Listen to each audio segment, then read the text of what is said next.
No intuito de contribuir com a democracia e com a sua escolha no pleito de 2022, o Alerta faz hoje a primeira entrevista com candidatos à presidência da República. Nosso convidado de hoje é o presidente, candidato à reeleição, Jair Messias Bolsonaro, do PL. A entrevista vai ter um total de 1 hora, começando a partir de agora. Presidente, muito bem-vindo, muito obrigado mais uma vez por sua visita e por essa entrevista. O senhor acabou de chegar de Belém do Pará, satisfeito, feliz com... Foi um sucesso lá, o povo esteve ao nosso lado, teve um passeio de moto fenomenal, tem imagens que o povo fez de prédios, uma coisa fantástica, realmente. Muito obrigado aos amigos, ao povo de Belém, do nosso Pará. Presidente, o senhor vem viajando o Brasil inteiro e vem sentindo, né, espontaneamente, principalmente a aparição da bandeira brasileira, quando a gente só via ela na Copa do Mundo, e hoje ela aparece com 2 intuitos, não acredito eu. E às vezes via ela sendo queimada, rasgada e pisoteada também, né? Era terrível. A esquerda tratava dessa maneira. Eles tinham um amor muito grande por uma bandeira vermelha. E nós mudamos isso, resgatamos o patriotismo. Eu tenho falado, a gente anda no Brasil todo, cada vez mais as cores verde e amarelo se faz presente. E é um movimento com muita gente. A semana passada eu estive em Pernambuco. O último dia foi em Garanhuns, a terra lá do cara lá, né? E a aceitação foi excepcional. Por que isso? Porque tem um motivo. Porque reconhece o trabalho da gente, reconhece que nós passamos 2 anos com pandemia.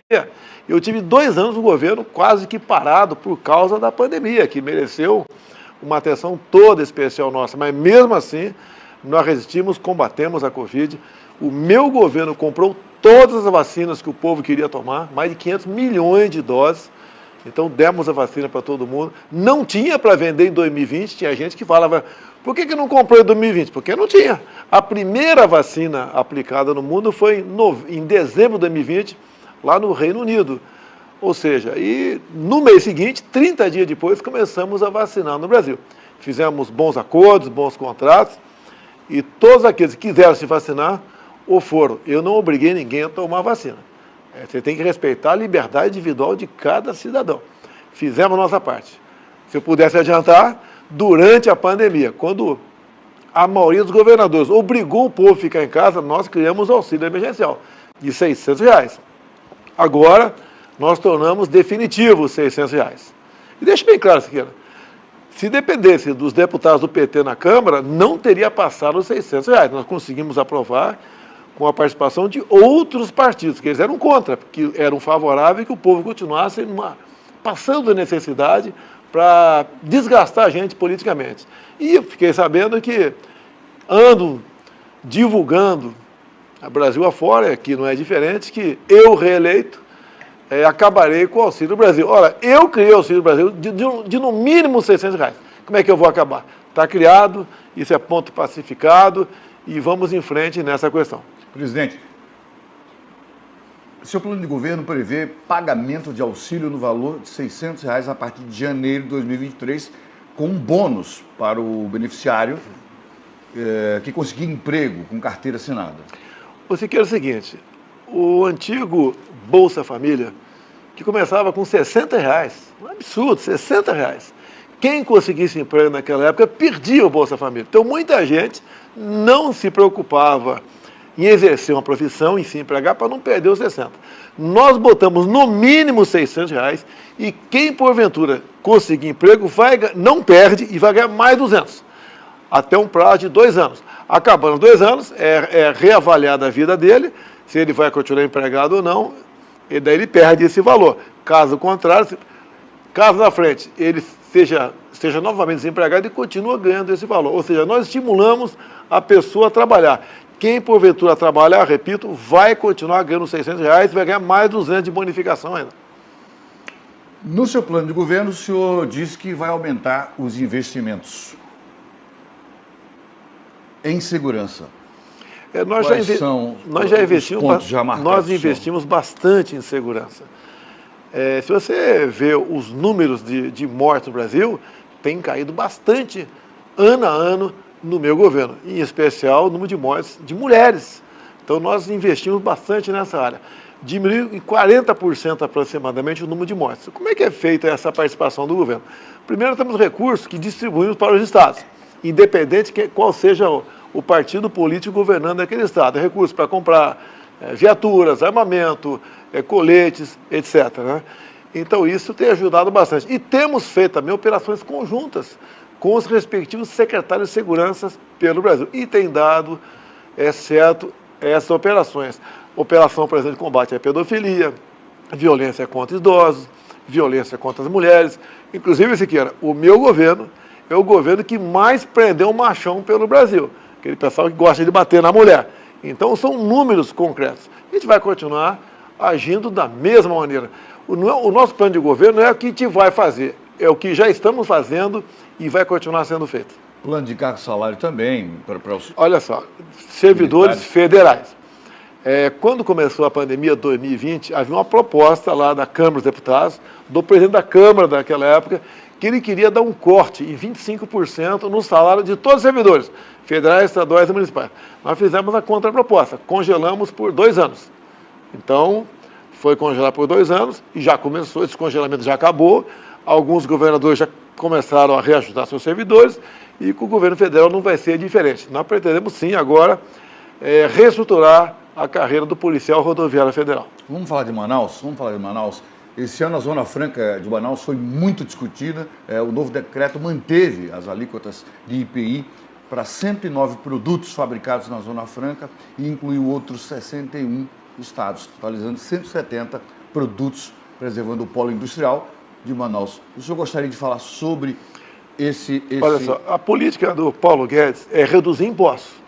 Temos reduzido impostos ou zerado de milhares de produtos. Daí entrou na área de uns produtos produzidos na Zona Franca de Manaus. Foi refeito o decreto, teve uma pessoa que colaborou nisso, foi o Menezes, colaborou nessa discussão, e nós refizemos o decreto. Ou seja, reduzimos o IPI de mais de 4 mil produtos. E não reduzimos o IPI, que é o imposto, aqui daquilo que é montado, fabricado na Zona Franca de Manaus. Então está garantido tudo, ninguém vai perder emprego, nem ia perder daquela forma, entendeu? Porque a redução foi 25% lá atrás, agora passou a ser 35%. Todo mundo ganha com isso, a indústria ganha. O que é importante? O consumidor também ganha, porque ao se pagar menos imposto federal, ele vai comprar aquele produto mais barato. Não tem qualquer prejuízo na Zona Franca de Manaus. Inclusive, as informações que eu tenho é que nunca se montou ou fabricou tantas motos aqui em Manaus. Casa da Mulher Brasileira, até 2026, serão quase 30, né? Segundo o seu plano de governo, essas casas vão abrigar mulheres vítimas de violência e prepará-las para o mercado de trabalho. O que motivou a criar essas casas? Olha, nós temos mais de 70 ações favoráveis às mulheres do meu governo. Sanções de lei, decretos, ações como essa, arranjando casa para atender a mulher que sofre violência. A intenção é fazer com que a mulher seja autônoma e seja responsável por ganhar alguma coisa. A melhor coisa que existe de uma mulher, para não sofrer qualquer tipo de violência por parte do companheiro ou do marido, ela é ter a sua autonomia financeira.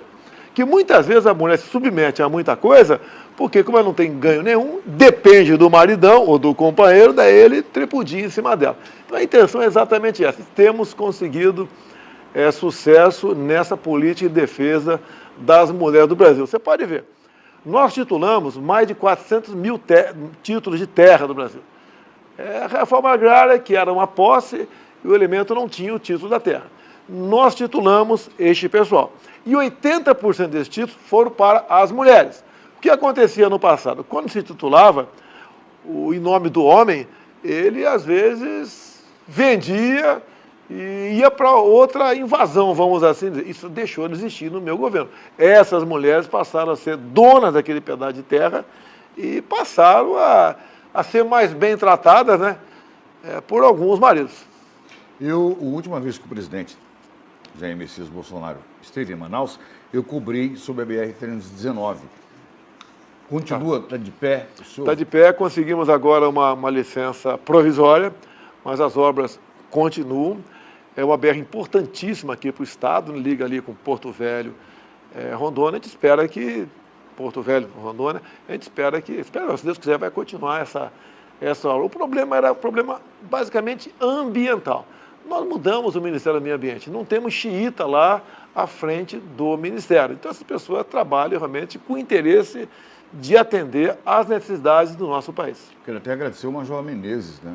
Foi uma das peças. Sim, ele esteve lá até Coronel, no dia... Desculpa, Coronel Menezes. Coronel, no dia, inclusive, que foi assinado, ele estava em Manaus, tá? Eu convidei para ir lá na presidência. Ele tinha recém saído do Ministério do Meio Ambiente e foi um dia realmente de muita glória, muito sucesso. Parabéns a todos aqui da região. Presidente, combustível, transposição, eu tenho muitas perguntas ainda a falar. Qual que o senhor escolhe? Lá. Transposição do São Francisco. Eu sei que aqui o pessoal não tem problema de água Graças aqui na região, a Deus. graças a Deus, né? Mas tem nordestino aqui que tem parente lá. A minha esposa, por exemplo, é filha de um cabra da peste, né? Filha de um nordestino. E essa novela sempre existiu porque os políticos ganhavam em cima do pobre coitado. Tá? É a indústria do carro-pipa, a ameaça de tirar o carro-pipa se aquela região não der voto para aquele político. Nós acabamos com isso. Deixe bem claro, a transposição do São Francisco era para ter acabado em 2012.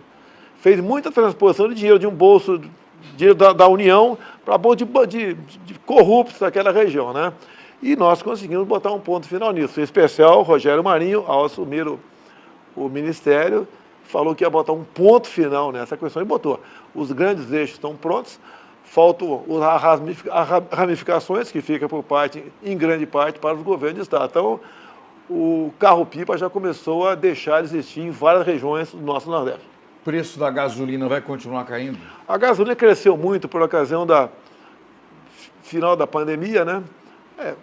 No primeiro ano da pandemia, porque começou aquela política do fica em casa, a economia te vê depois, a atividade econômica passou a não ser plena e depois tivemos a guerra da Ucrânia com a Rússia, onde os preços dos combustíveis dispararam no mundo todo. No Brasil não foi diferente. Entramos em contato com a Câmara, com o Senado, em especial com o Arthur Lira, o presidente da Câmara, e ele botou em pauta um projeto criando o teto do ICMS. E não é ICMS apenas do combustível, da gasolina. ICMS da energia elétrica, das comunicações e do transporte. E hoje é uma realidade. Eu posso dizer para você, não sei que na região norte, o centro-oeste, o sudeste, o sul e parte do nordeste, a gasolina está abaixo de R$5. E o etanol está na casa dos R$4 também. Ou seja, foi lá para baixo o preço do combustível e o combustível caindo, a inflação caiu também. Já estamos no terceiro mês com inflação negativa, com deflação. Isso é muito bom porque o preço dos alimentos também estão caindo de maneira geral. Então a guerra dos combustíveis foi travada dentro do parlamento, não foi nenhuma canetada, nenhum congelamento. E deixo claro, quando nós votamos esse projeto lá dentro do Senado Federal, todos os deputados do PT foram contra a redução do preço da gasolina. O capital estrangeiro ele está vindo aos poucos, acredito Sim. eu, precisa-se mais. Sim. O senhor tem uma meta para isso? Já assinamos a medida provisória, então o investidor estrangeiro, ao aplicar aqui, ao investir aqui no Brasil, não paga mais imposto de renda em cima desse investimento. Então, no meu entender, vai chover dólar no Brasil. Chovendo dólar para baixo. Dólar para baixo influencia no preço dos combustíveis, influencia no preço daquilo que você importa. Então, tem muita facilidade para o governo federal, para a população como um todo. Presidente, há poucos dias da eleição, eu pergunto para o senhor acredita em pesquisa? Não. Em 2018, os institutos, de maneira geral, né, diziam que eu perderia para... Se fosse para o segundo turno, perderia para qualquer um. Agora a gente vê o Datafolha fazendo o mesmo trabalho, né, De longos anos. Né? de longos anos aí. Consegue ganhar alguns votos para aquele candidato dele, né? E a gente espera e faz o possível para que as eleições sejam limpas e transparentes. O senhor não acredita que chegando bem pertinho já do dia da eleição, os números eles começam a equalizar para não ficar tão feio ou dizer assim, olha, nós erramos? Muito por lá de lá, se fala o tempo todo que eles vão ganhar no primeiro turno. O próprio ministro Fachin fez reunião com embaixadores, a questão de 3 meses, e no final, com 75 embaixadores, que não é política dele, é privativa minha, falou que os respectivos chefes de Estado dele deveriam reconhecer o resultado das eleições imediatamente. Então, a gente acende uma luz amarela ali, o que está acontecendo? Mas as Forças Armadas foram convidadas em outubro do ano passado, eu acho que eles erraram, né? Para participar de uma comissão de transparência eleitoral. Ela participou dessa comissão, apresentou sugestões, parte foi acolhida e nós estamos agora, segundo informações que eu tenho aqui, as Forças Armadas pretendem colocar técnicos deles dentro da sala cofre do TSE, uma sala que ninguém sabe o que acontece, assim como a Polícia Federal parece que vai fazer a mesma coisa e a Controladoria Geral da União também vai fazer a mesma coisa. Entendo que a chance de desvio e corrupção diminui bastante, não zera, zeraria com o voto impresso, mas o voto impresso, o senhor Barroso trabalhou dentro da Câmara contrário ao voto impresso, mais uma interferência indevida de um integrante do Supremo Tribunal Federal dentro do Parlamento. Mas eu recomendo ao pessoal, né? Vamos votar, vamos cada um fazer a sua parte, deixa essa fiscalização aí com as Forças Armadas, com a Polícia Federal, que tenho certeza que temos tudo para termos umas eleições tranquilas. Mas eu repito, chance de fraude diminui bastante, mas não fica zerado. Sua convocação para o povo brasileiro no dia 7 de setembro, acredito que foi atendida, né? Foi algo fantástico. Quando eu acabei a parte oficial, que foi o desfile em Brasília, eu fui para um carro de som na frente lá do Eixão, né? Eu nunca vi, eu estou desde 91 em Brasília, eu nunca vi um mar de gente como aqui.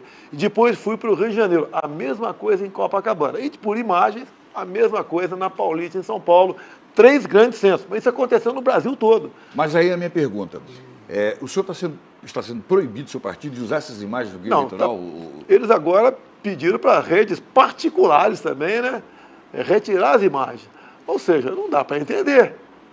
Olha, não aconteceu, como, por exemplo, o PT entrou com um pedido no TSE, o TSE acolheu, para que as imagens da ONU eu não possa mostrar. A grande parte da mídia diz que foi um fiasco.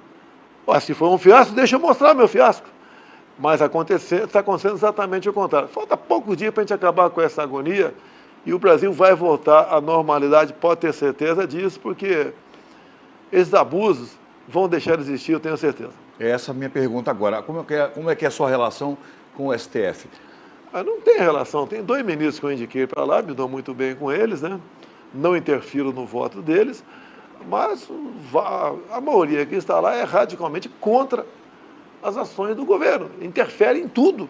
Até a questão não tem nada a ver com eles interferem o tempo todo. A última agora foi no decreto das armas.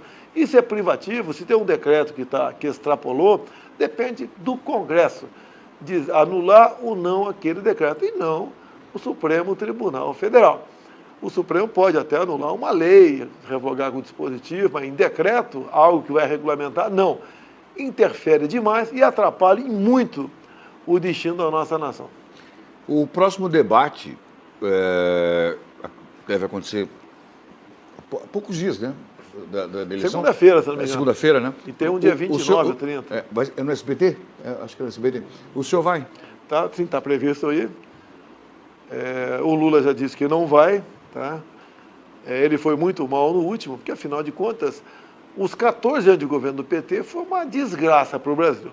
A gente costuma mostrar, eu posso falar de qualquer estatal, eu prefiro falar assim da Petrobras. Só na Petrobras, se queira acredite, em 14 anos, o endividamento da Petrobras, fruto de roubo, de desvio, coisa comprada e não chegou, contratos mal feitos, má gestão, chegou a 900 bilhões de reais.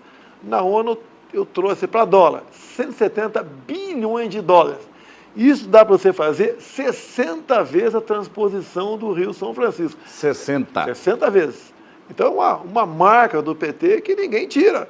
E um dos responsáveis, né, o conjunto da obra, entre outras ações aí inadequadas no Brasil, foi condenado em 3 instâncias por unanimidade. Daí, por uma questão de um amigo no Supremo, esse cara foi posto em liberdade e tornado elegível. Agora, uma coisa importante aqui, As mesmas pessoas, os mesmos juízes que tiraram o Lula da cadeia e tornaram elegível, são aqueles que estão à frente do processo eleitoral em Brasília. É uma preocupação? É, deviam ser suspeitos, mas não vou entrar nesse detalhe aqui, tá? É apenas uma notícia verdadeira. Agora, a corrupção foi demais. Se você pegar qualquer carteiro aí, deixa eu ver teu contra-cheque, ele tem um desconto de R$510, que começou em 2015 e vai até 2030. Um desconto extra de R$500. Isso para tapar o rombo do que foi roubado do fundo de pensão dos Correios. A mesma coisa com a Petrobras e também Caixa Econômica Federal. Imagine você ganha 4 mil por mês e tem um desconto de R$500. Extra, pesa bastante. Esse é o tipo de governo que nós tivemos no Brasil ao longo de 14 anos. Você pega Itaipu Binacional. Você, com todo respeito, você conhecia como uma grande empresa geradora de energia. No meu governo, já está concluída a segunda ponte com o Paraguai. Uma ponte tem um vão de 500 metros. Já começamos a fazer a terceira ponte com o Paraguai, que vai integrar a nossa bioceânica, ou seja, o nosso comércio com o Oceano Pacífico. Nós alongamos em 600 metros, uma obra difícil e cara, o aeroporto de Foz do Iguaçu, para pousar aviões de qualquer lugar do mundo e qualquer tamanho lá. Nós damos conta de obras de infraestrutura em 50 cidades do entorno do Lago de Itaipu. Estamos em negociação com o Paraguai, porque dependemos dele também, começamos a produzir tilápia no Lago de Itaipu. A capacidade lá, para o nosso lado, aumenta em 40% a produção de peixe no Brasil. E tantas outras coisas que nós fazemos com o Itaipu Binacional. Ou seja, estatal que antigamente não dava lucro, ou até dava prejuízo, hoje em dia são superavitárias. Esse é o nosso Brasil. Voltando aos Correios, pela primeira vez se tem notícia que os Correios vão pagar dividendos para os seus funcionários. No governo do PT lá, eles descontaram o carteiro, o mais humilde, descontou R$500 para pagar o fundo de pensão para eles poderem se aposentar lá na frente. Conosco está sendo diferente, nós estamos dando dinheiro para eles, sem aumentar a tarifa. Você pode ver, esse é o modelo que nós temos de governo, respeitando o servidor, respeitando o povo brasileiro. Presidente, me perdoe, eu venho vendo diariamente o guia eleitoral e vejo em alguns estados que o candidato, ele promete, às vezes, o que não pode cumprir, né? E uma das coisas que eu estou achando interessante é o candidato dizer assim, principalmente ao governo, olha, eu vou pagar para o trabalhador R$500 por mês, é um dinheiro para ajudar a família, tal. Aí vem o outro e diz que vai dar mais R$1.000, enfim. Quer dizer, eu fico com medo que os meninos já nascem aposentados, né? Ou vai se criar uma indústria de crianças, né? Quanto mais filhos, mais dinheiro. Siqueira, a educação nossa sempre muito falha no Brasil. Tem muita gente que precisa disso, Siqueira. O pensamento da gente vai mudando muitas vezes, né? Tem gente que não tem condições de sobreviver, não tem como arranjar emprego em lugar nenhum, não sabe fazer quase nada. Então a gente acomoda nessa área que chama de Auxílio Brasil.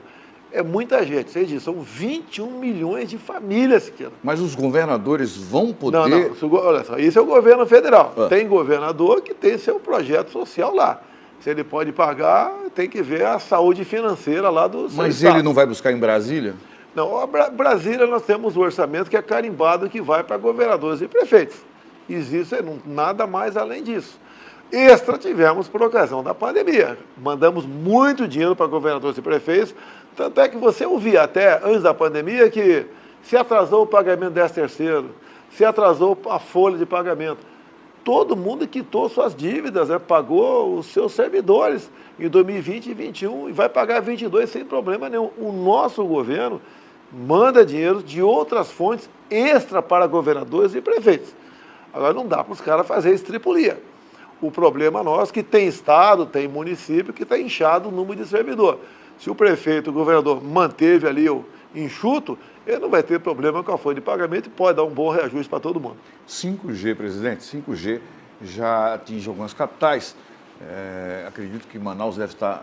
Está a caminho agora em novembro. Já tá 22 capitais já tem, 22 já tem a 5G. Bom para a cultura, né? É bom para tudo, é bom para tudo. Tá? Educação, para principalmente. medicina, para a tua televisão, para quem tem celular. Eu tive numa fazenda 5G no Piauí. A precisão das máquinas que estão ali adubando, colhendo, plantando, 2 centímetros sequer. Então a produtividade aumenta em até 20%. Você colhe 20% a mais e economiza em cima disso muita coisa. Então o 5G foi um trabalho do ministro Fábio Faria, soube bem negociar, nós somos o primeiro país da América Latina com 5G. Agora, por outro lado, um trabalho de outros ministros também, em especial a economia, acredite, nós somos o 7º país mais digital do mundo. E digo a vocês, graças a isso, por exemplo, lembra aí daquela prova de vida que tem que fazer todo ano, uma pessoa idosa, tem 80, 90 anos de idade, o sacrifício que era para levar um posto do INSS fazer a prova de vida, o nosso governo acabou com isso. Porque se você, o idoso, marcar uma consulta no SUS, se ele renovar a carteira de motorista, se ele for votar, tá, ele não precisa fazer a prova de vida, nós é que vamos atrás dele.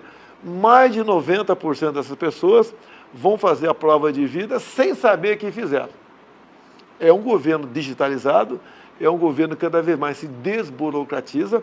Ou você acha que o emprego no Brasil tem crescido, uma média superou a 200 mil por mês? Por quê, Siqueira? Porque nós temos ajudado o patrão, ajudado como desburocratizando.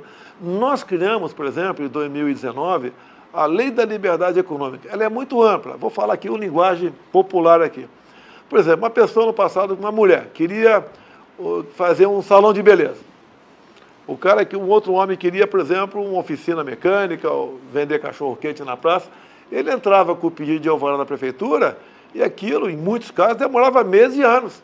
Ele entra agora com o pedido, se em 30 dias a prefeitura não se manifestou, com aquele protocolo, ela pode abrir o seu salão de beleza. E mais ainda, ela busca um microcrédito por volta de R$ 3.000 na Caixa Econômica Federal. Com R$ 3.000 ela compra tudo para começar a abrir, começar a funcionar o teu salão de beleza, a sua pequena pizzaria, a sua pequena oficina mecânica. Essa é a facilidade que nós estamos dando. Ou seja, o desemprego tem caído assustadoramente. Mês a mês cai a taxa de desemprego no Brasil. E o nosso PIB tem aumentado. O que é o PIB? É a soma de bens e serviços. Pessoa trabalhando, está produzindo alguma coisa, o bem, o serviço. O nosso PIB tem subido. Somos referência para o mundo nessas questões. Presidente, o gás de cozinha foi um presente, né? A redução de impostos ajudou aqueles mais humildes. É a segunda vez que nós reduzimos o gás de cozinha. E temos também o Vale Gás. Tá em torno de R$ 120 por mês, para mais de 5 milhões de famílias pelo Brasil. Então é algo de concreto para os mais necessitados. E agora, quando nós trocamos o preço da Petrobras, pela segunda vez, hoje foi a segunda vez, vimos diminuindo em torno de 5% o preço do gás lá no local do envasamento, onde ele é engarrafado. E baixou de R$ 50. Então, hoje em dia, o preço do bujão de gás lá na Petrobras está abaixo de R$ 50. Está chegando o carro na ponta da linha, o que deve estar acontecendo?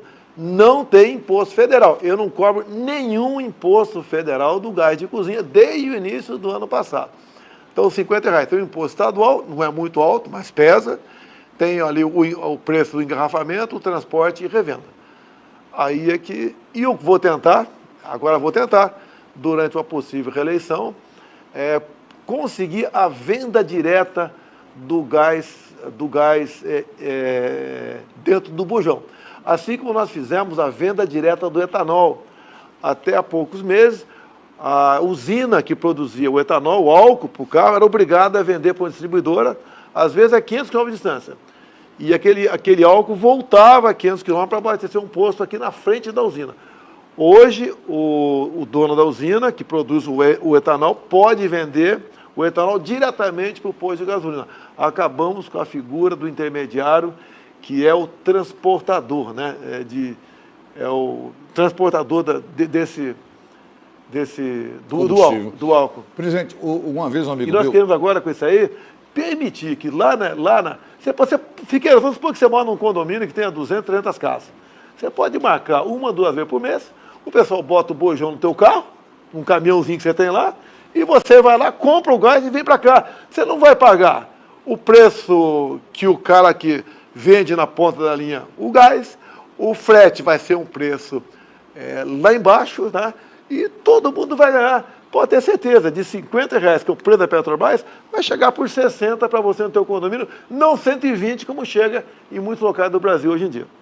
Uma vez um amigo meu, Max Palmeira, lá de Maceió, um beijo para ele, um abraço, ele disse assim, Siqueira, pergunta ao presidente, se tiver oportunidade, se era possível um dia existir a possibilidade de o cidadão poder comprar o gás como se põe combustível na moto, no carro. Olha, põe aqui só R$10. Eu só tenho R$15. Isso é possível? É possível, tem países que faz isso daí, tá? A gente é um cara que vai pensar, mas é uma logística bastante complexa para você fazer isso em vários pontos do Brasil. Eu acredito que a venda direta, lá onde engarrafa o gás, é o primeiro passo que, Deus quiser, a gente vai conseguir o ano que vem. E cai bastante. Agora, isso daí pode dar certo em alguns locais do Brasil. A gente não vai botar o serviço público para fazer isso aí. Nós podemos autorizar a iniciativa privada a fazer isso aí. E você pode chegar, tem uma balancinha lá, tu bota o bojão na balancinha, você zera, o cara bota o gás e você vê o peso, quantos quilos de gás entrou ali e paga. Pode fazer isso aí, sim. O Pix, presidente, o Pix, banqueiro não gosta muito de Pix, né?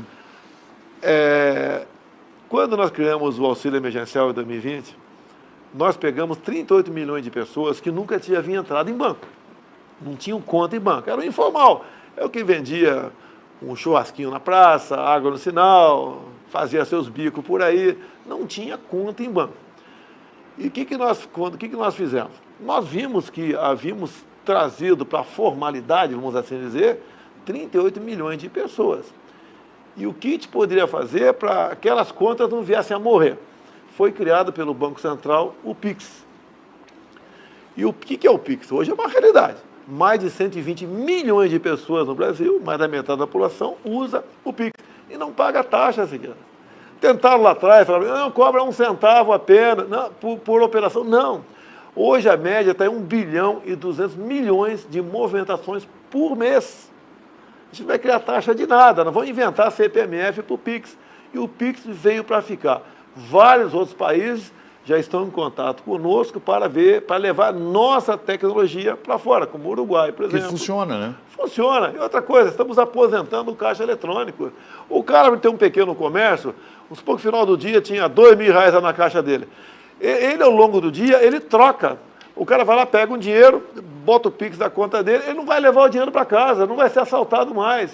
Não, diminuiu a violência no Brasil de maneira geral. Tá? Não tem nada a ver com isso, mas, por exemplo, nós diminuímos em metade o número de assalto a bancos no Brasil. Não existe, tem caído bastante aquele assalto no caixa eletrônico. Ou seja, o caixa eletrônico está sendo aposentado também, como foi aposentada a máquina da datilografia, entre tantas outras coisas. É a modernidade chegando e o Brasil na vanguarda, dando exemplo para o mundo e trazendo conforto e segurança para a nossa população. Presidente, eu queria que o senhor fizesse um balanço desses 4 anos de governo no combate à corrupção. Tá. É um leão, não, acho que é um safari por dia, né? Não, o que nós fizemos desde o começo? Pegamos a Controladoria Geral da União e ela ficou com essa missão de botar o que chama de compliance, né? Ter uma equipe em cada ministério, onde os contratos só vão para frente depois que passar por ali.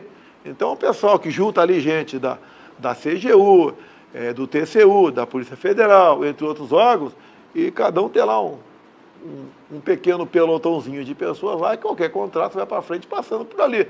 E são pessoas especializadas. Vão rapidamente, abater o olho ali, já sabe se tem uma maracutaia ou não. Acabou a corrupção. Você não viu corrupção no meu governo. Tanto é que tem uma CPI que resolveu achar que eu queria comprar superfaturado uma vacina. Quem compra no seu é o Ministério.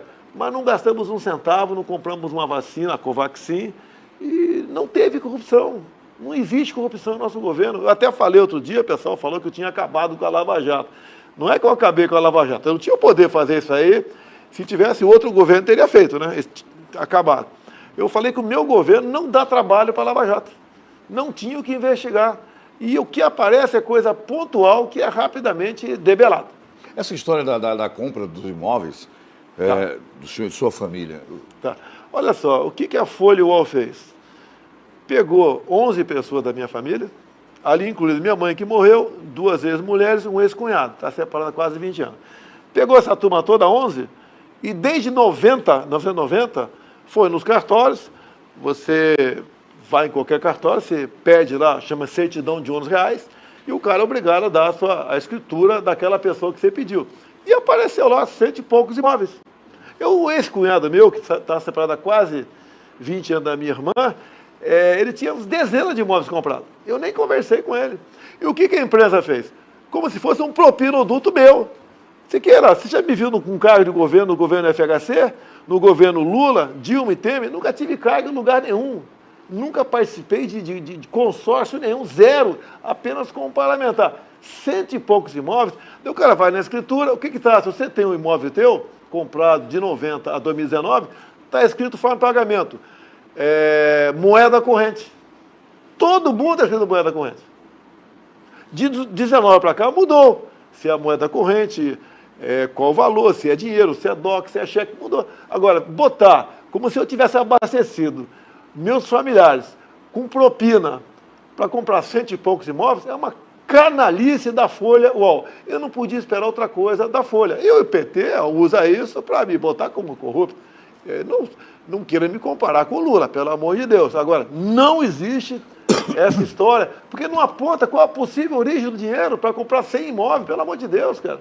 E esse meu ex-cunhado é um cara bem sucedido, tem mais de 20 lojas de imóveis, de material de construção. Os meus irmãos também foram surpreendidos com isso, trabalham há mais de 40 anos, têm seus negócios. Agora, os imóveis vendidos, a Folha não botou na conta. Tem um imóvel meu que eu vendi para o irmão e comprei em 90. E, olha só, foram buscar em 90. 32 anos atrás. Eu vendi o meu irmão e 10 anos depois, não sei quantos anos, eu comprei de volta. Entrou como 3 imóveis comprados por mim. Então, essa é uma covardia que eles fizeram para dizer que comprou imóvel. Olha, se fosse propina, o cara não vai comprar imóvel com propina. O cara vai comprar dólar, vai jogar dinheiro para fora do Brasil, como o pessoal sempre fez. Agora, não existe qualquer indício de onde teria vindo esse dinheiro. Esse dinheiro veio do trabalho de cada um deles. Eu vou apertar o senhor agora, me desculpe. Tá. E o cartão corporativo? Eu tenho 3 cartões corporativos. 2 assuntos diversos. Essa viagem, agora não, porque quando eu estou... Depende da viagem que eu faço. Viagem normal de presidente da República, né? O que acontece? Tudo é pago. Eu tenho, em média, 80 seguranças, pago hotel para eles, pago hospedagem. Se tem um evento, a montagem do evento, o gradil, tudo é pago com esses cartões. Eu tenho um cartão particular meu. Eu posso sacar até 25 mil por mês na boca do caixa e tomar em tubaína ou leite condensado, né? Nunca saquei 1 centavo desse cartão corporativo. Dou exemplo. Poderia também, Siqueira, ter uma aposentadoria da Câmara, que eu fiquei 28 anos como parlamentar, né? E eu poderia requerer a aposentadoria da Câmara, dá quase 30 mil por mês. Nunca requeri para exatamente dar exemplo para a população. Então, não existe da minha parte qualquer... Apesar de ser legal eu gastar o cartão corporativo e ser legal eu requerer a aposentadoria da Câmara, nunca gastei o meu cartão corporativo e nunca pedi a aposentadoria da Câmara. Chegando pergunta agora de internautas, vamos lá. População empregada chegou a mais de 100 milhões. Sim. E a taxa de desemprego caiu pela 4ª vez seguida. O que é que o senhor tem feito para alcançar esse resultado? Tem fórmula? Não, a fórmula é a seguinte, é não atrapalhar quem quer empreender. Quando você transforma o 7º país mais digital do mundo, a garotada em especial, né, a molecada, vai se virando, vai arranjando o que fazer por lá e de lá. A desburocratização é outra coisa, igual a lei da liberdade econômica. Igual quando você acaba com milhares de normas regulamentadoras, o empresariado fica mais à vontade. É igual o campo. Por exemplo, o pessoal do MST, que ocupava lotes pelo Brasil, ainda ocupa bastante, nós titulamos as terras. Essas pessoas passaram a integrar a agricultura familiar, passaram a ter emprego. O Brasil, ano a ano, bate recorde com o seu agronegócio. Por que, Siqueira? Entre outras coisas, nós acabamos com aquela indústria da multa no campo. Tem que existir multa, sim, mas uma multa razoável e não multa pela multa. Nós também ajudamos em muito a questão da insegurança do Brasil, vencendo a insegurança, como? Através de posse e porte de arma de fogo para a população. Ou seja, você dando meios para quem quer trabalhar, quem quer investir, o emprego aparece. O governo federal, o governo do estado ou de município, ele só cria emprego se criar carga em comissão, é isso mesmo? Se criar carga em comissão ou concurso público. E nós temos evitado fazer isso aí. Concurso público, nosso governo, estritamente o essencial. O Estado não pode ser inchado. Senão o próprio servidor paga a conta muito alta com salário baixo. Viajando como o senhor vem fazendo, viajando muito, o senhor vê uma luz no fim do túnel? O Brasil está acordando para a verdade, está acreditando que existe uma solução, uma saída? Olha só, as mídias sociais libertaram a população. Tanto é que você vê, tem candidato a presidente falando que quer controlar a mídia social. Abriu a cabeça das pessoas. Hoje o pessoal sabe em tempo real o que nós fazemos por aí, se tiver interesse, saber da tua vida, por exemplo, o cara em tempo real ele corre atrás e levanta alguma coisa. O povo assistiu o meu discurso na ONU, alguns nas televisões, outros na mídia social. Ele sabe que já estão sabendo o que aconteceu comigo em Belém agora há pouco, o que aconteceu semana passada em Garanhuns, né? Amanhã vamos estar em Minas Gerais. Também, no sábado, devo estar em Campinas, tá? Ou seja, o povo sabe o que está acontecendo, começa a entender política e saber o que é verdade e o que não é verdade. O povo não precisa de alguém, um censor. Essa matéria tem que sair das mídias sociais porque é mentira. O povo sabe o que é verdade e o que é mentira. Nenhum blogueiro cresce espalhando mentiras. Ele cresce falando a verdade. Tanto é que a mídia social que mais interage no mundo é a minha mídia social. Olha que orgulho para nós brasileiros.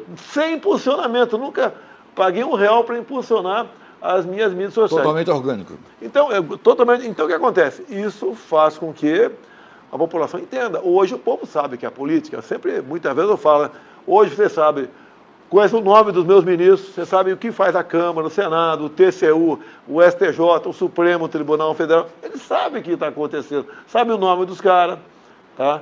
Então, o povo se politizou e cada vez mais vota melhor. Então, a esperança é exatamente pelo voto melhorar a qualidade dos parlamentares em Brasília, dos respectivos chefes de executivo, e o Brasil vai para frente. Presidente, já tocamos no assunto vacina, mas eu preciso voltar a falar sobre a CPI da vacina. Uma palhaçada. Funcionou. Uma palhaçada. Tinha 7 palhaços lá, tá? 7 palhaços lá, que não apuraram nada, porque não tem o que apurar. Agora, quando um senador do nosso lado, né, vamos apurar o consórcio do Nordeste. O que é isso? 50 milhões de reais foram desviados pelo consórcio Nordeste. 9 governadores do Nordeste presentes naquela maracutaia lá. Desviaram 50 milhões de reais. Gastaram com uma casa que vendia produtos de maconha. E não chegou um só respirador em lugar nenhum. Teve nordestino que morreu por falta de ar, dada a roubalheira dessa turma do consórcio do Nordeste. Não quiseram apurar. Inclusive falaram lá, né? Não vamos aqui apurar desvio de recursos. E quem estava à frente disso? O tal de Carlos Gabas, um amigo dessa turma da Bahia, né, da polícia do PT, etc. Veio ser apurado isso onde? Numa CPI da Assembleia Legislativa do Rio Grande do Norte. Foi entregue ao Ministério Público, estamos aguardando o desfecho dela. Ou seja, não apurou nada, me acusou de um montão de coisa. Inclusive, se eu puder falar aqui, o tal de Omar Aziz daqui, uma emenda dele, olha a emenda dele, Siqueira. Ele não gostou quando nós fomos contra a emenda dele, né? Ele achava que eu ia ser amiguinho dele. Tá? Jamais vou ser amiguinho de gente que tem uma vida pregressa como Omar Aziz, pelo amor de Deus. A emenda dele dizia o seguinte, né? Que qualquer prefeito ou governador do Brasil poderia comprar vacina em qualquer lugar do mundo, sem certificação da Anvisa e sem licitação. Imagine a festa. Tem muito governador decente, prefeito decente. Mas essa turminha do Omar Aziz, imagine a festa que eles iriam fazer aqui no Brasil. Se desviaram 50 milhões e não foi recuperar esse dinheiro até hoje, e não quiseram apurar, imagine que não ia fazer com uma carta branca dessa. Pode comprar vacina em qualquer país do mundo, a Anvisa aqui... É independente do resultado, né? Não interessa, podia ser uma vacina de água de salsicha, não tinha problema nenhum. E preço? Podia ser 100 doses cada vacina, justificava. Agora quem ia pagar a conta era o governo federal, não eles. É isso que eles queriam, que o senhor Omar Aziz queria, com toda certeza, para botar um ponto final na CPI. Não cedia ele, e ele foi até o final, um montão de baboseira, me acusou de charlatanismo, porque eu apresentei na época, né, que eu usei, me dei bem, me safei, um produto, vocês podem falar o nome aqui, né, que servia para combater a malária, e o outro produto, outro medicamento, servia para combater a cegueira do rio, muito usado na África e aqui no Brasil também. Presidente, na época da CPI, da vacina, do Covid, surgiu, né, no cenário muitos senadores discutindo todo aquele assunto, e eu vi, por exemplo, o senador Contarato, lá do Espírito Santo, que entrou em outra situação de um empresário, eu não lembro agora o nome do empresário, e eu querendo entender onde é que ia acabar, como é que ia terminar. Se tem um resultado, se tem... Olha, chegamos a esse ponto, chegamos a esse resultado. 2 mais 2 é 4. O senhor chegou a entender? A CPI existiu só para desgastar o governo. Eu sou um governo que não sendo da corrupção. O que esses caras queriam? Estatais, bancos oficiais, ministérios, para fazer o que sempre fizeram. Você lembra de 3, 4 anos atrás, era toda semana 2, 3 escândalos de corrupção nas televisões. Acabou a teta deles. E, obviamente, tentaram me desgastar um ano quase de CPI para tentar botar qualquer um outro no meu lugar. Esse é o ódio dessas pessoas que não conseguiram seu intento, quebraram o sigilo de muita gente, maltrataram mulher na comissão, 2 mulheres, a Nise Yamaguchi e uma tal de Mayra também, 2 médicas, foram maltratadas pelo Renan Calheiros, pelo Omar Aziz, dentro da comissão, tá? Nenhuma mulher senadora defendeu as 2, ficaram quietinhas. Ninguém solta a mão de ninguém. Não, uma é candidata, inclusive, fala que vai defender a mulher, mas lá na hora de defender lá, as 2 mulheres foram covardemente agredidas por alguns senadores, não fizeram absolutamente nada. Não acharam nada. Sobrou me acusar de charlatanismo. Mas o senhor foi agressivo, o senhor chamou a moça de japonesa. Isso eu me referi a uma repórter da revista Veja, é uma japonesa, passou a ser ofensa. E ela era uma japonesinha, né? Que o pessoal me chamava, quando era moleque na escola, de alemão batata, pobre. Presidente, uma parte da classe artística, né, começa a revelar o voto para o candidato Lula, né? Tá. Uma boa parte da classe artística. Se fala em Lei Rouanet, se fala de carreiras de 30, 40 anos de artistas que sobreviviam do apoio do governo. E por que essa antipatia com o governo? Ninguém perseguiu ninguém. A Lei Rouanet consumiu por ano aproximadamente R$1,5 bilhão de reais. É dinheiro para burro. Os mais importantes recebiam até 10 milhões por ano para fazer um showzinho em qualquer lugar, um programinha qualquer. E as contas, em grande parte, não eram prestadas. Quando assumi, eu vi aquilo, peraí, a Lei Rouanet é para ajudar o artista que está começando a carreira dele. Passamos para 1 milhão no máximo, depois vimos que era muito, passamos para 500 mil, e outra, com critério. Então esse pessoal que era aquele pequeno foco da Bahia, aquele pessoal lá, né, mais folgado no meio artístico, acabou a teta deles, pô. Vai ter que, não são bons, tem que trabalhar, pô. Tem que trabalhar e fazer um bom espetáculo que vai dar bilheteria para eles. E por falar em bilheteria, além do cara pegar grana, a bilheteria ficava com eles. E é dinheiro público do nosso povo brasileiro. Acabamos com isso aí. E estamos abrindo processo contra centenas deles para prestar conta de coisas que não prestavam, nunca prestavam no passado. estão preocupados com isso, estão trabalhando para que o padrinho deles volte ao poder, né? Que daí não vai ser, o processo vai ser extinto, com toda certeza, e vão continuar mamando na teta do governo. Esse pessoal, então, deixou de essa vida boa que tinham, né? De praia, de uísque. Lembra durante a pandemia, até alguns artistas falando, né? Fica em casa, eu estou aqui ensinando fazer brioche para o meu filhinho, origami, bordadinho. Fica em casa. Agora, Siqueira, 38 milhões de pessoas pobres foram obrigadas a ficar em casa, começaram a passar fome. Se não é o meu governo socorrer com o auxílio emergencial de R$600, ia ser uma desgraça no Brasil. Essas pessoas não tinham qualquer sentimento por essas pessoas mais humildes. Tá? Então, nós fizemos a nossa parte, socorremos os mais humildes, socorremos aos mais pobres. Agora, essas pessoas que tinham boa vida em cima de imposto do governo brasileiro, perderam a boa vida. Já que são tão bons assim, vamos trabalhar aí fora, pô. Vamos levar público para os teatros. Tá? E olha que o ingresso não é barato, né? Digamos, o ingresso no Brasil, eu acredito que ele é justo.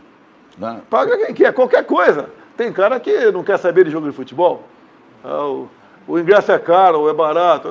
Ele vai no jogo, vai ou não vai. Quer ir no teatro, vai ou não vai. Cada um vai que bem entender da vida. Eu gosto do futebol. Tá? Em teatro, raramente eu vou. Eu tive no Mateus Ceará esse dia lá em Brasília. Vê que ele não comprou ingresso de mim. Eu estou agradecido aí. Tá? Foi cortesia. A cortesia. Presidente, já estão falando agora no desarmamento, de novo, né? De novo. De novo. E aí? O desarmamento foi uma política nossa que deu certo, colaborou a baixar a violência no Brasil. A violência no campo praticamente deixou de existir. Nós dobramos o número de CACs.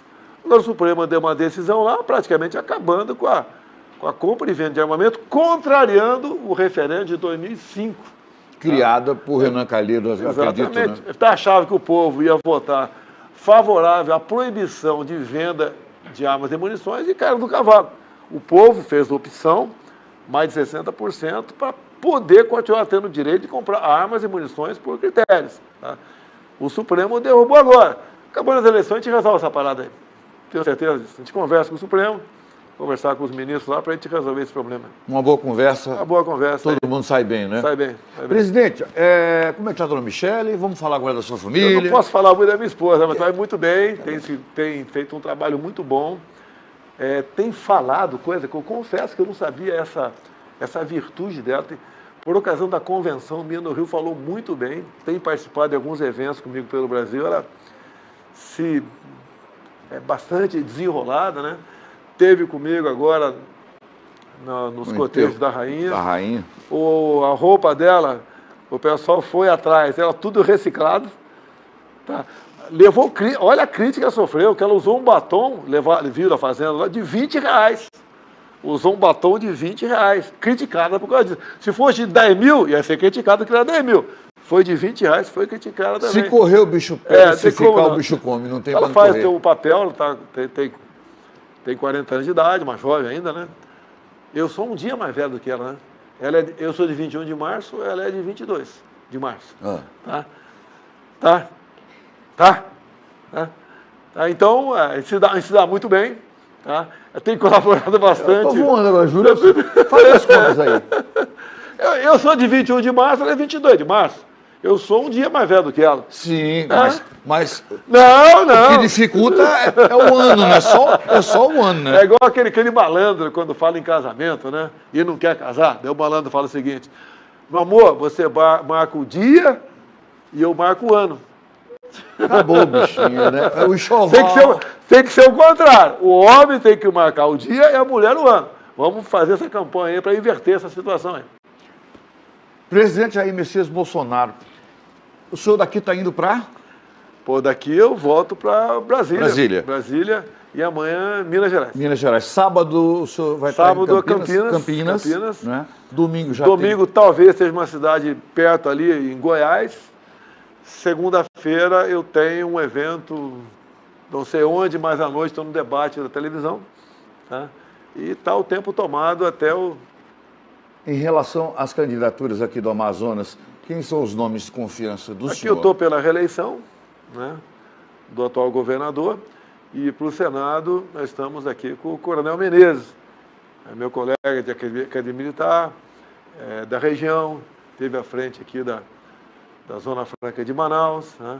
Tem rodado o estado todo, tem negociado comigo questões de interesse de Manaus, como negociou a questão da BR. A questão da BR, a questão esse mérito do Coronel a questão do IPI também, diferentemente de alguns outros aqui mais famosos, né, que só estão lá para tratar de coisa própria. Tem alguns parlamentares, sim, que também negociam, conversam lá com a gente, alguns acompanham aqui, então existe isso aí. Agora, 2 senadores aqui são terríveis, né? A gente espera que o povo acorde aí, dá para aposentar um agora, tá? E o outro para 2026. Presidente, na primeira campanha para presidente Jair Messias Bolsonaro, o palanque estava cheio, né? E durante o seu mandato, a gente percebeu que as bandeiras foram mudando, quem defendia a família passou a defender outras coisas, enfim. Esse ano o senhor está mais cauteloso? O senhor está mais... Não tem como você ter um controle sobre todo mundo, né? Algumas pessoas querem atingir seu objetivo muito rapidamente. Tem candidato aí de primeiro mandato, que se elegeu em grande parte aquela onda Bolsonaro, que já quis se lançar ao Senado, quer lançar isso, aquilo, quis ter outra forma de participar no governo, não por critérios técnicos. Então, uma minoria ficou pelo caminho, no meu entender, essa minoria não volta mais. Agora, a maioria pode voltar, com toda certeza, grande parte vieram para o meu partido, o PL, outros espalhados outros partidos por aí também, que vivemos muito bem. E os novos que estão chegando, já chegam com uma ideia um pouco diferenciada também, sabendo o que aconteceu com aqueles que agiram como afoitos após as eleições. Isso aqui era uma coisa certa, aqui, ó. Acho que uma das virtudes bacanas de qualquer cidadão, né, é a gratidão. Muitas vezes você conseguiu algo na vida, não foi por você. Você tinha um mérito, mas faltava alguém dar um empurrão em você. Perfeito. E você não pode, ao chegar lá, abandonar essas pessoas, começar a trabalhar contra essas pessoas. Por exemplo, uma das candidatas à presidência agora é de Mato Grosso do Sul, uma senadora. Ela fez a campanha toda, a candidata do Bolsonaro. Era uma advogada normal, como outra qualquer, mas desconhecida. E gravou vídeo, e Santinho, a candidata do Bolsonaro, se elegeu. E agora é candidata a presidente, não tem nada a perder, porque continua senadora, né? Mas o esporte predileto dela é me atingir, me atacar, caluniar. E é triste isso. Mas essas pessoas têm vida curta na política. Presidente, o senhor anda quebrando o protocolo até demais, né? O senhor vai para o comício, a segurança fica doida, porque o senhor está acostumado a descer do palanque e ter aquele contato, Sim, corpo a corpo com as pessoas. O senhor não tem medo, não, de mais um atentado? sabe que pode acontecer, o pessoal redobra o cuidado, não existe uma segurança 100% eficaz, nem o do Papa, do Papa, de Ronald Reagan também, entre tantos outros por aí, né? Agora, é o risco que eu tenho que correr. Eu sempre estive no meio do povo, inclusive durante a pandemia. Tu lembra as críticas de mim? Sem máscara. Eu tenho que mostrar para o povo que ele tem que entender que o vírus não vai mais embora. Tá? E os mais jovens, como a verdade, hoje em dia é uma verdade, eram assintomáticos, não tinham problema. Você não tinha que fechar a escola, Siqueira. Fecharam a escola no Brasil todo, 2 anos. Diferente das escolas militares que não permaneceram abertas. As 3 academias, eu não fechei nenhuma, falei para não fechar. E se algum cadete vier a óbito, bota a culpa em mim. Nenhum foi hospitalizado. O jovem, pelo preparo físico, pela vida saudável, tá? Por fazer educação física, passaram a ser assintomáticos. Você viu crianças falecendo por Covid? Quando acontecia, já tinha uma comorbidade. Ou então ela sofria um traumatismo craniano e ia para uma UTI de Covid. Por que em alguns estados botavam UTI de Covid? Porque eu pagava o dobro da diária. E daí quando o garoto falecia, infelizmente, botavam lá Covid. Tá? Você não viu no Brasil nenhum governador, prefeito pedir para mim, eu quero UTI infantil no meu município, no meu estado. Não teve isso. Então esse pânico que se criou perante todos fez com que os nossos jovens perdessem 2 anos de educação. Isso é horrível. Tá? Agora, alguns querem botar a culpa em mim. Eu fui talvez o único chefe de Estado do mundo que foi contra o fica em casa. Trabalhei, falei que tínhamos que trabalhar, que a economia era importante, porque você sem emprego ia acabar morrendo de fome. E uma das causas que mais matava por Covid era exatamente a pessoa que estava em depressão. Então, a pessoa apavorada em depressão, o seu sistema imunológico é atingido e ela fica mais suscetível a ter complicações por causa do Covid. Fizeram um crime, tiraram as pessoas da praia. Você via a polícia caçando gente na praia. Fizeram um crime no Brasil. E outra, o lockdown, já tem comprovação de estudos em vários países do mundo, o lockdown fez contaminar mais ainda as pessoas. Tem estudos de Nova York mostrando que o pessoal que ficou enclausurado dentro de casa, o percentual de Covid foi muito maior do que quem não ficou em casa. Foi tudo errado durante a pandemia. Eu não errei nenhuma durante a pandemia, nada, tá? Não é chute, não. Isso dá, vai correr atrás. A primeira coisa, o vírus vai embora um dia? Se eu ficar embaixo da cama hoje em dia, ele vai embora? Não vai embora. E abalou a economia. Ao abalar a economia, inflação de alimentos, aumento do preço de combustíveis, trabalhando para diminuir isso. Tivemos sucesso. Hoje a gasolina é uma realidade, como disse para você agora há pouco aí. Nos estados, nas regiões aí, centro-oeste, sudeste, sul e parte do nordeste, gasolina abaixo de R$5. Aqui é porque a logística é muito mais cara para você trazer combustível para cá, então é mais caro um pouco. Mas mesmo assim, a gasolina que tinha estava chegando a casa dos 9, agora está abaixo de 6, está 5 e pouco. Tudo nós fizemos para o bem da população com coragem. Eu não podia aceitar o politicamente correto. Eu ficar dentro de casa com máscara e deixar o povo que se exploda lá fora. Eu fiz a minha parte. Hoje o Brasil é um exemplo da economia para o mundo.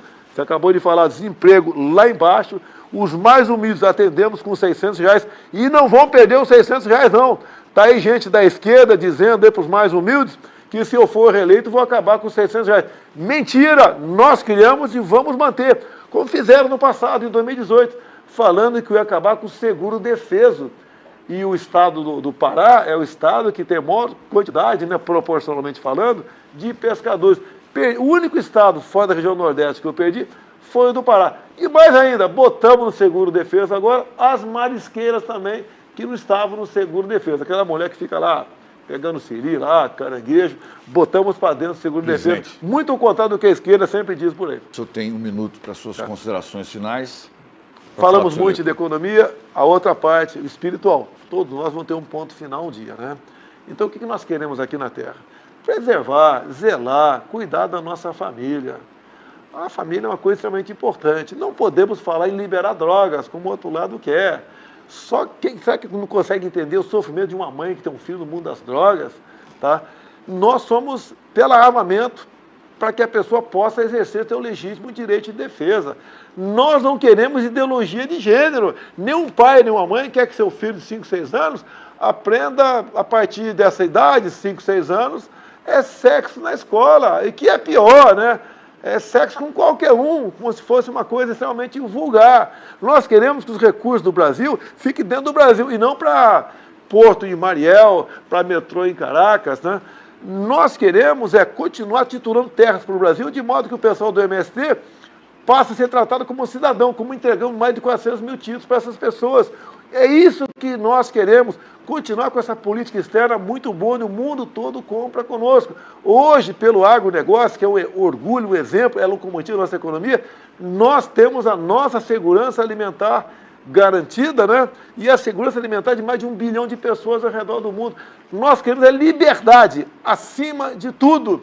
Nós queremos paz, tranquilidade, repito, e liberdade. Muito obrigado, presidente Jair Messias Bolsonaro. Boa sorte para o senhor. Obrigado.